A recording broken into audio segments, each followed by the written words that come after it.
Well, good morning. Doing all right? Yes, always the front row, every time. I love it. Thank you, Diane. Well, today we are jumping into a passage that has probably been the cause for the most selling of t-shirts, the most creation of memes, at least Jesus-related memes. And maybe the passage that's been quoted the most inappropriately or out of context. It's the story of Jesus flipping tables, which makes for great artwork and great t-shirts and great mugs and all that. But often, if we're honest, the story of Jesus flipping tables acts like a story of non-apology after someone has had an angry rage or tirade. You ever had that? Right? Like someone just treats you terribly and they're upset and they're on a warpath. They're like, well, sometimes you just gotta flip some tables because, Jesus flipped some tables too. Jesus got angry too. Jesus lost his cool once or twice too. And I'm kind of like, I don't know that that's exactly what that story's about. And so today we're gonna dig into this story, and there's a hidden gem in it. And I gotta be honest, as a pastor, I've preached this story many times. I've lost count how many times I've preached it. And even this week, going through the notes and digging into it some more, there was this gem that I'd never discovered before. We had a great time as a team just discussing it. Like, wow, I never noticed that. But that's where we're gonna head today. And I promise, if you dig into it and dig past the cliches and maybe some of your own trauma with this passage and the way it's been weaponized against you, there may be some points where it feels a little bit uncomfortable, but I promise it will actually be freeing for you today. So I'm super excited about it. If you're here today, you're not a church person, not a Christian, maybe you're joining us online, or maybe you're in the room, you had the courage to actually come here today. If you've ever felt frustrated with religious people, like, right? You're gonna love this story, because today Jesus gets frustrated with a religious institution and he has some strong words for it. And you're gonna be like, wow, didn't know I had that in common with Jesus, but you're gonna love today. So I'm so glad you're here. You picked a great week to be here. And the context, just if you're jumping in, don't worry, today we'll stand alone, but we've been on this 2-year quest through the book of Luke, one of the life stories or one of the accounts of Jesus's life story. And last week, Jesus is approaching Jerusalem. And you remember, he's weeping over the city and he's weeping over the trajectory that they're on because of some of the decisions that they've made. And we just dispelled this big toxic lie that often we believe that when things are going wrong in our life, God must be punishing us. And last week we kind of flipped that and said, no, often it's actually Jesus weeping with us in those moments where the trajectory of our decisions or others' decisions, or just the fact that we live in a broken world, as Robin just mentioned, ends up with real, true pain and brokenness in our life. And Jesus's place is not the one inflicting the pain, but he's actually weeping over it with us. So really neat just chatting with people this week and how freeing and healing that was. And so today we continue this journey. And so Jesus is now, literally like weeps over Jerusalem, and then he enters Jerusalem, and the first scene we get is the table flipping scene, okay? A little bit of context. He goes into the temple, which was like the pinnacle of Jerusalem, and it was like the pinnacle of the Jewish faith. People would come from all over, sometimes once or multiple times a year, to offer sacrifices as part of their religious duty. It was a busy place. It was a loud place. It was hot. There were animals because you were sacrificing your animal. It was like, some of you have taken kids to Disney World. Imagine standing out in the heat, no air conditioning, and you got not only your kids, but a goat. You ever tried traveling with a goat? Some of you are like, nope. Kids is enough. I agree, right? So just imagine, it's uncomfortable, busy, loud, crowded, all of that. And people come from far off. They need to sacrifice, so often they would buy their animals there at the temple, but then they couldn't use their money. They needed the temple dollar, so they would actually have to first exchange their money. Then they would be able to buy the animal and then sacrifice the animal, all part of their religious duty. Okay, you with me so far? Let's get into the story. Luke 19, verse 45. If you want to jump there, that's where we're going to be going today. It's a short passage. We're only covering 4 verses, so feel free to pull it up. There's a few things in the story you might want to highlight if you have it on your device or a physical Bible. All right, let's start in 45. When Jesus entered the temple courts, he began to drive out those who were selling. "It is written," he said to them, "My house will be a house of prayer, but you have made it a den of robbers." Every day he was teaching at the temple, but the chief priests, the teachers of the law, and the leaders among the people were trying, this is the religious elite, were trying to kill Jesus. You're like, wow, those are some messed up religious people, right? But that's what they're trying to do. Yet they could not find any way to do it because all the people hung on his words. Now, at first glance, you're probably thinking, especially if you grew up in church and you've heard this story before, you're like, Mark, I think you missed a few details. There's like the throwing of the table and the whip and all that stuff. And you're right. The Luke account, remember, these are 4 different accounts of Jesus' life, and every single one of them, Matthew, Mark, Luke, and John, all tell this story, but some with more or less detail. The Luke narrative happens to have the least amount of detail. But when you go to the other parts of the other stories and it doesn't mean that it's not accurate, by the way. We all would, if you were to ask your family members, like, how was vacation? Your spouse may have a different account than your kids. You're still talking about the same thing. And so in Luke, it's less detail, but we know that there's, the day before, Jesus is kind of like forming a whip of some sort to kind of get ready for this. And in the story, he flips over some tables. He does pour out some money of the money changers, and he won't let anyone pass. And then in every story, he has some version of, this is supposed to be a house of prayer, and you've made it a den of robbers, okay? So if you watch any Jesus film, the intensity in which they portray this story is a lot, right? Like usually Jesus comes in, he's raging mad, he's throwing tables, like the tables get airborne, right? Like it's intense. He's usually yelling. There's like spittle usually on his face, and his eyes are always super intense. He's raging. And I gotta be honest, I'm not convinced that it's as big and ragey as we make it out to be. And I'll tell you why in a bit. But first, a little explanation of why the narrative that we often tell may actually disguise what's actually in the heart of this scene. You see, often we paint this image of Jesus raging against the religious establishment. He calls them a den of robbers, and normally we interpret it to mean that he's accusing them of stealing. And often preachers, including myself, I've said this, will say, it was because there was a corrupt religious establishment. Because not only were they, because people needed to, as I said, change their money, but we say like they would actually charge interest, and they would charge way more. Kind of like, exchanging your money at the airport of the country you just landed in. It's like the worst place to exchange your money. So I have to say so people are coming to do their religious duty, and they get charged extra interest when they change their money. Then they go to buy their goat to sacrifice, and it's like the equivalent of the $12 hot dog at the Rogers Center, right? Like it's just like there's an upcharge on the animal that you would never have to pay in the open market. And so then often we kind of tell these stories, and then we say, so let me close with, so Jesus cannot handle the fact that the religious elite are using their religion as a way to get rich off the backs of the poor. And so Jesus is so mad about this, he flips tables, kicks them all out, and yells about how they're a bunch of robbers. And then we give a modern day comparison, don't we? Right? Of a jet-setting pastor or a preacher who in an impoverished neighborhood preying on the innocence of the poor, working class individuals while they wear $5,000 suits, right? And then pastors, including myself, will say something along the lines of making the case for why this is such an egregious sin, and that Jesus flips the tables in response because those religious elite who use their religious power and privilege and their religious real estate like the temple oppress people and make money off them. Yuck.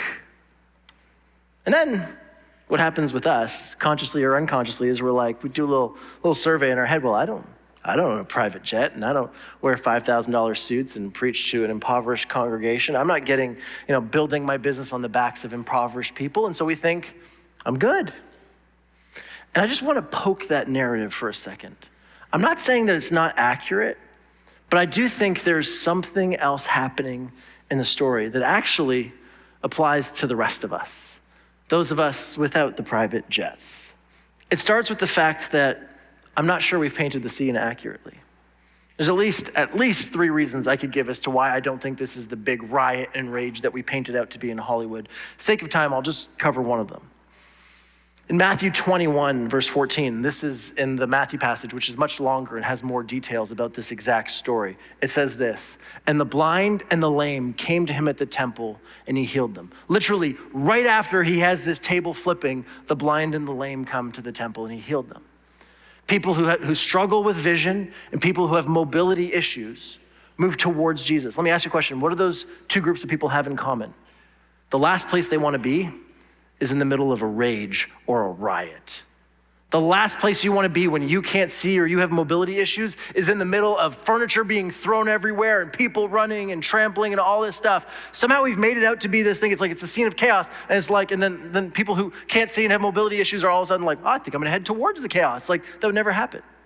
It's like somehow what happened in a way that news got to them. They thought the safest place I can be right now is heading towards this Jesus. What Jesus has just done makes me feel safe, and I can move towards him. When super vulnerable people are moving towards Jesus, it makes us wonder, How have we portrayed this story and what's actually happening?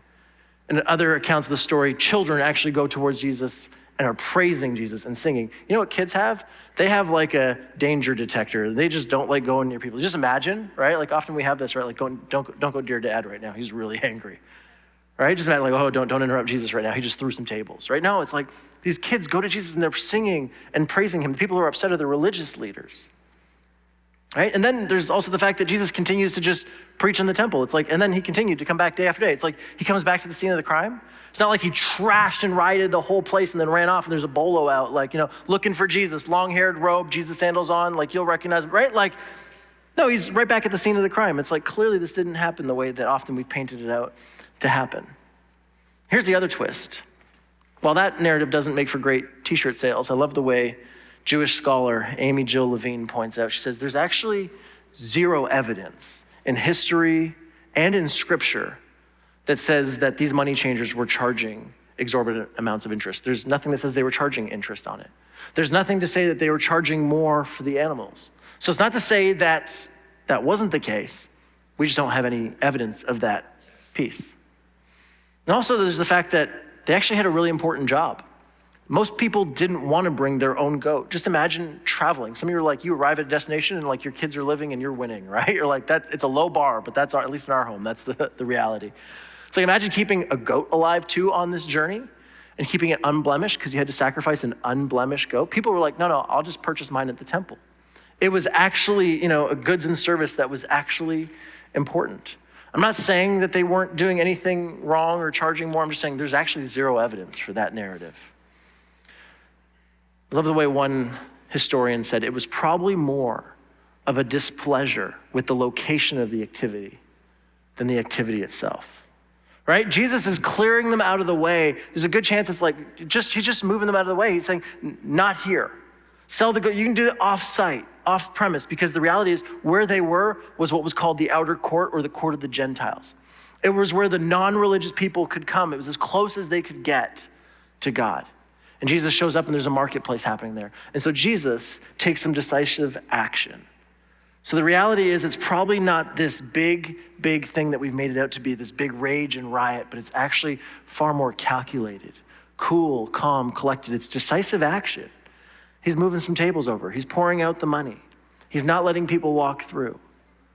But I don't buy the idea of this riot and rage and anger that's spewing everywhere. So that's one part, but here's the biggest problem with the way we paint this story. When we make it all about financial or exploitive financial practices when they're changing money and selling animals, we actually miss Jesus's words and what they actually mean. The phrase he uses is den of robbers. Do you know what a den of robbers is? It's not where the crime happens, it's where they hide their ill-gotten booty. I love that phrase, by the way. That's so good. But it's where they take the things that they've done illegally and they go and hide them. It was literally like a cave that they would go and hide their belongings in, and they would hide out in and enjoy the spoils of war, so to speak, where no one else could see what they were doing and no one else could get their ill-gotten booty. It was a place to hide out, to keep cover, to keep the crime a secret, and to stay disguised.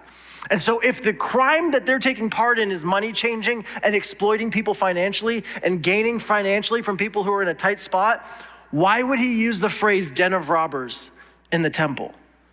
He'd be better off to say, you guys are just like the tax collectors, ripping people off, taking more than you should, taking advantage of people at the wrong time. You're just like the tax collectors. That would have been the fitting phrase for what we assume they were doing wrong. But what if that's not the case? So the rest of our time, I want to unpack this phrase, den of robbers. Now, the phrase has some history.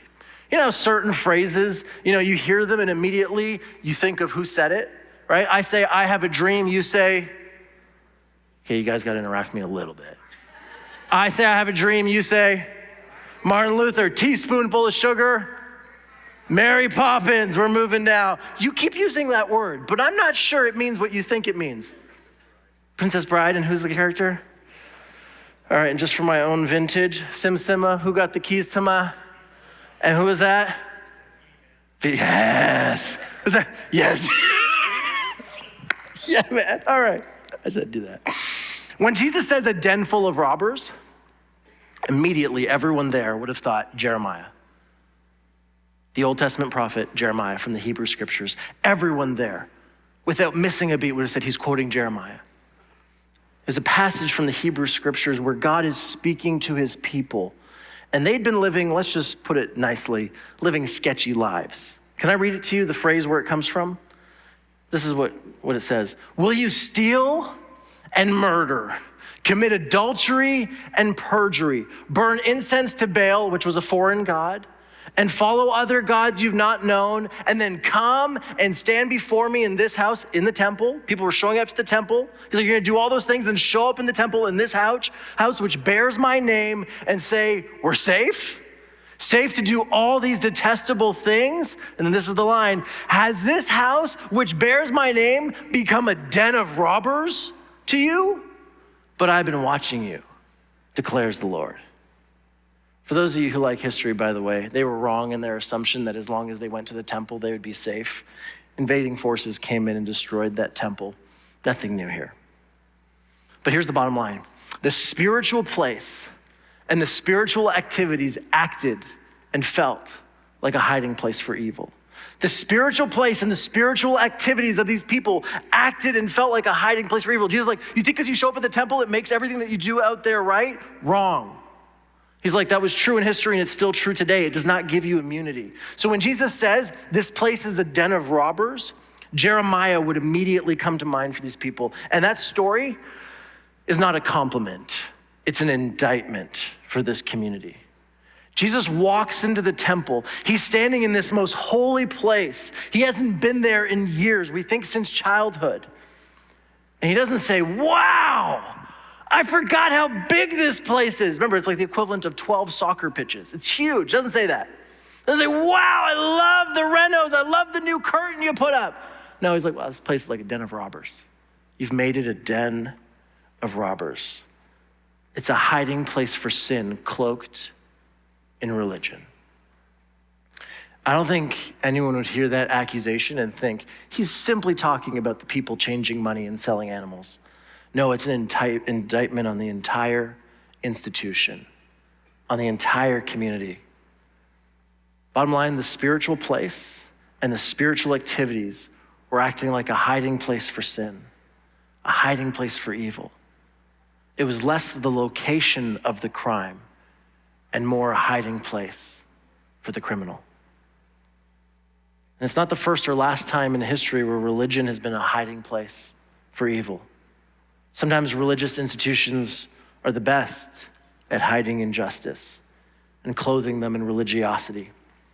We know this. We've experienced this. A dislike or mistreatment of a certain group of people, a certain ethnic group, a hiding place for racism and bigotry and prejudice, places to perpetuate harm and injustice, breeding grounds for pride and arrogance. We know this. We've seen this. When the spiritual place and the spiritual activities are acting like a hiding place for evil.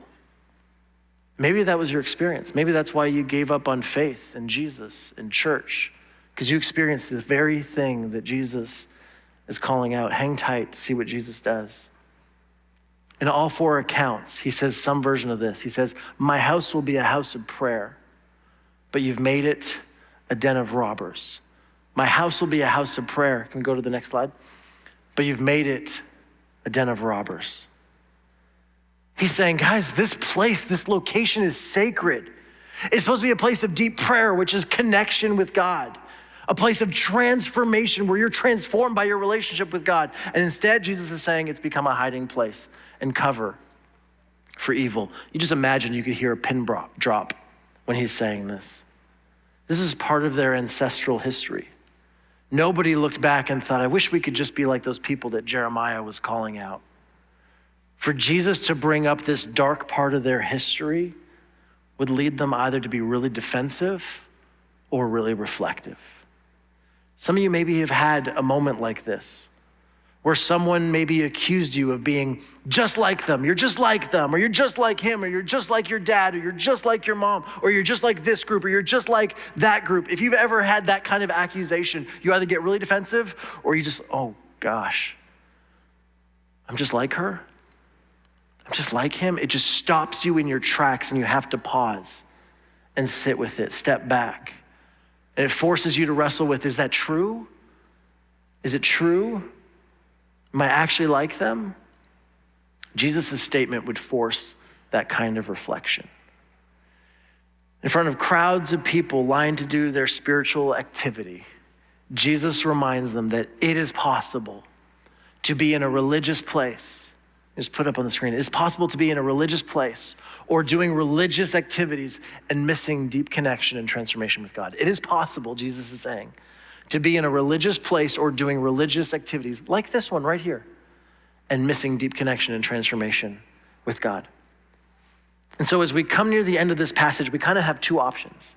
We can put this story back into the category of religious elites exploiting the poor, and therefore this story draws from us this sense of, that's right, Jesus, you call out those dirty, money-hungry hypocrites. Or we can ask, Lord, in what ways am I part of religious places or religious activities that aren't actually leading me to connecting with you and growing to become more like you? But actually, consciously or unconsciously, they're acting as a disguise for evil or brokenness or just simply stagnation. I call it the treadmill effect. Maybe you've experienced this before. You ever notice that when you go and buy some exercise equipment, you just feel like you just rocked it? You're just like, man, I'm getting so fit. I just bought a treadmill. It's like, you haven't even got on it yet. You haven't even carried it up the stairs yet. You bought the treadmill and you feel like you accomplished something, right? You bought a Vitamix, you're like, I'm so healthy. It's like, you haven't made anything yet. Or you fill up your vegetable drawer. That's where I say, good intentions go to die, right? It's just like, it's the treadmill effect, right? I bought a vacuum. I bought a mop. My house is gonna be so clean. I'm so on it. It's like you haven't cleaned a thing. But somehow the act of going and getting it has somehow made you feel like you've accomplished something. It's the treadmill effect. It's the same thing with our spiritual lives, right? I grew up in church and we had kind of this whole diet of things to do to connect with God. We woke up, at least in our tradition, we were encouraged to wake up early, read our Bibles, pray, give, serve, be in a group. And there's nothing wrong with any of those things. I still do them, but times when that activity in itself can actually give us this sense of connection and spiritual accomplishment that actually hasn't happened. It's the treadmill effect. And maybe there's some of us today who are here and we have these religious places that we go to. Maybe this church is one of them, and religious things that we do. But if we're honest, they're not leading to connection and transformation. They're not leading to an encounter with God and a subsequent life change. So what's the solution? What does Jesus do? Surprisingly, Jesus doesn't say, just burn it all down. This place is a disaster. He doesn't say that. Look what he says. It says right after he had this, driving them out of the temple, look what it says. It says, every day he was teaching at the temple. But the chief priests, teachers of the law, leaders among the people were trying to kill him. Yet they could not find any way to do it because all the people hung on his words. What does he do? After he goes and has this whole, episode about the temple, and he calls it a den of robbers, then he inhabits the temple and he starts teaching people within its walls, right there in the court. He doesn't say, forget this place, I'm never coming back here, and removes the sellers. He simply removes the sellers, quiets the place down a bit, and then shows up in this place that he calls a den of robbers and starts teaching. He makes it a place of connection with him and the people. He stays in the temple, but he changes things up. And people who were once part of this den of robbers are now so engaged relationally with him that the religious elites fear arresting or harming Jesus because they're like, there's gonna be an uprising. Because these people now have a relationship with him, and that relationship runs deep. Now here's a fun little detail that many people miss. Jesus makes a big deal about the temple being a house of prayer, and then clears some space for others to use it for its intended purposes, and then uses it as a place to learn about God and connect with God. But you ever notice it's actually not his place of prayer? Over and over again throughout the scriptures, Jesus goes off to pray. Where does he go to pray? Goes out to the wilderness, goes up to the Mount of Olives. He doesn't go to the temple to pray. Jesus doesn't need a temple for prayer. Notice what he does. He doesn't blow up the spiritual places and practices of these people. He doesn't say, guys, just forget about this place. It's too far gone. Come with me to this amazing mountain called the Mount of Olives. I pray out there, you'll love it. Forget about the establishment, right? It doesn't say that, right? He inhabits their rhythms and their familiarities. They're temple people. So Jesus is like, I'll teach them in the temple. That's fine with me. As will his disciples, even after the resurrection. Even when the temple is not needed anymore. It's still a place of familiarity, and Jesus is totally fine with that. Jesus doesn't need to blow up their rhythms. He's challenging whether the religious rhythms transform them or deceive them. We can't leave this story without facing our religious spaces and practices and asking questions like, are these helping me encounter Jesus? And am I becoming more like Jesus? Or are they just religious practices that make me feel good for completing them, for showing up, but they aren't fostering connection and transformation with God? In a sense, is it just the treadmill effect? Is going to church and the spiritual practices that you have, are they just treadmill? Or are they actually leading to life change? So here's the question I want us to sit with. Do my religious places and practices encourage deeper connection and transformation, or are they deceiving me? What ways do we participate in things that have the same effect? Is it our church, our quiet time, our acts of service and generosity? Is there a genuine connection where we feel these are drawing us closer to Jesus and to become more like Jesus? Some of you are like, Mark, I don't even need the time to reflect on that. I don't even just sit still because I know it's true. Some of you, the act of living through a pandemic brought this all out on the table. Some of you, the church was a thing that you did and it felt good, but all of a sudden when you lacked it, you kind of looked around and thought, nothing seems to have changed. It's been months, maybe years, and you're kind of like, clearly it was the treadmill effect in my life. Some of you, all of a sudden, your schedules are mixed up and you'd had this ritual of every morning you get up and you say your prayers and you read scripture and you kind of, now your kids were home and it was chaos and you kind of lost that habit, and then maybe you thought to yourself, nothing's changed. Clearly, it wasn't impacting me in the way that I was doing it. It was the treadmill effect. Maybe you started to wonder how giving and generosity in a pandemic was actually having a kingdom impact. Maybe you started to relook and rethink through those things. Here's the good news. As disorienting as that was for so many people, maybe that was a gift. If our rhythms and rituals and locations are just disguising a stagnant or worse, harmful spiritual life, wouldn't we want to know? Like, isn't that a good thing that came to the surface? As uncomfortable and as, it felt like the ground was shaking, isn't that a good thing? Maybe it was just helpful to realize, your morning quiet time, even though everyone else around you did it growing up, you're just like, I'm more of an evening person. Maybe you just need to switch that up or change it up or do it at a new time or do it differently. Maybe you spend all your time taking in spiritual information. You listen to preachers all the time on the radio or on podcasts. You're constantly taking in books and theologians and everything. But you just realize, I know all this information up here, but it's not actually transforming me. I know one person who's like a theological maven, always taking information. And he's like, this year I'm reading one book, and I'm just going to let it penetrate me and actually transform me.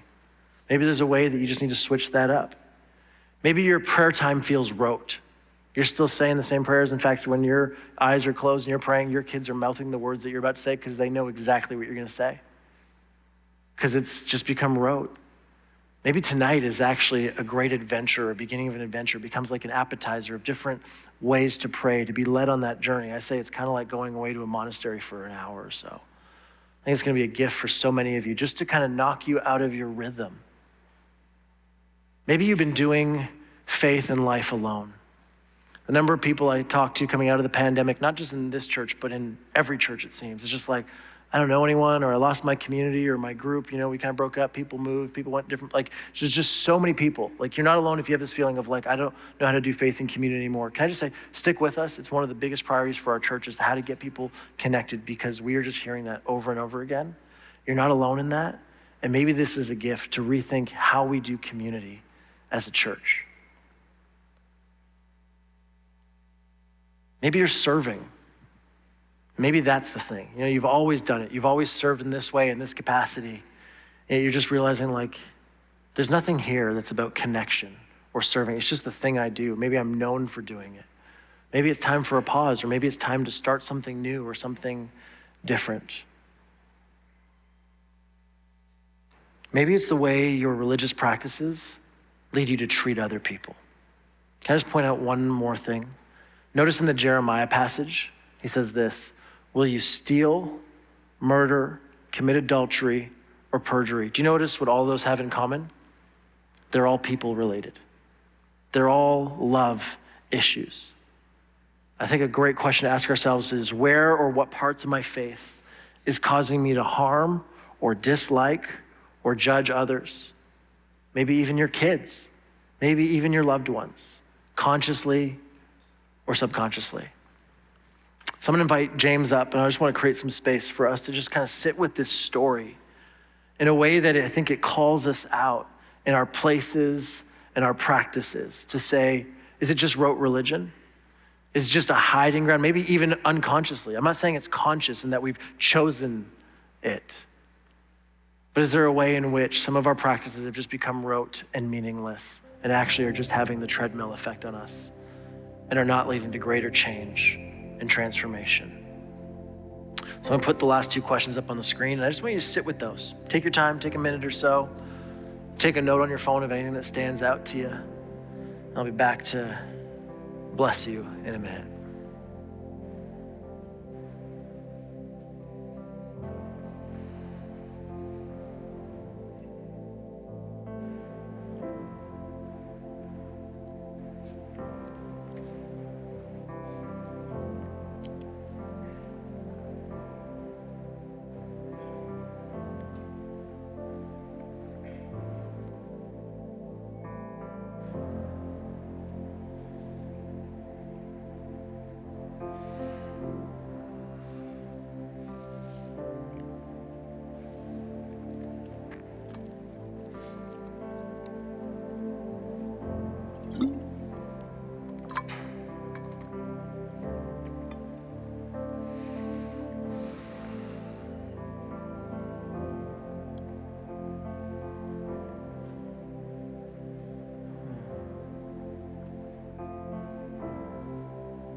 A minute, I want to encourage and bless you as you go, but just want to remind you, if you're new, pop by guest services, grab some freshly ground coffee or loose leaf tea, or come and see one of our team members. We'd love to greet you and say hi and just get to know you a little bit and answer any questions that you have.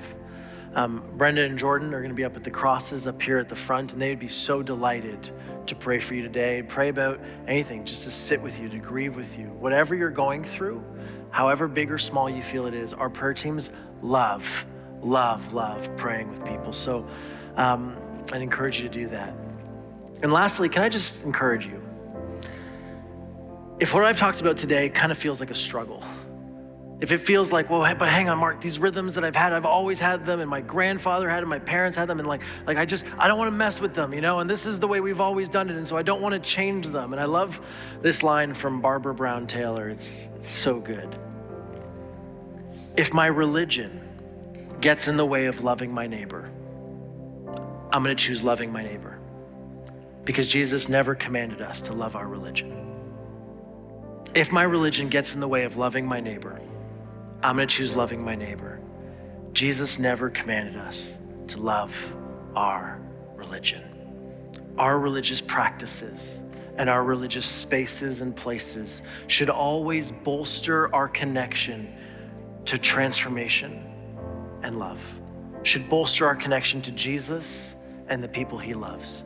And if it doesn't, we should feel confident in changing them up a little bit.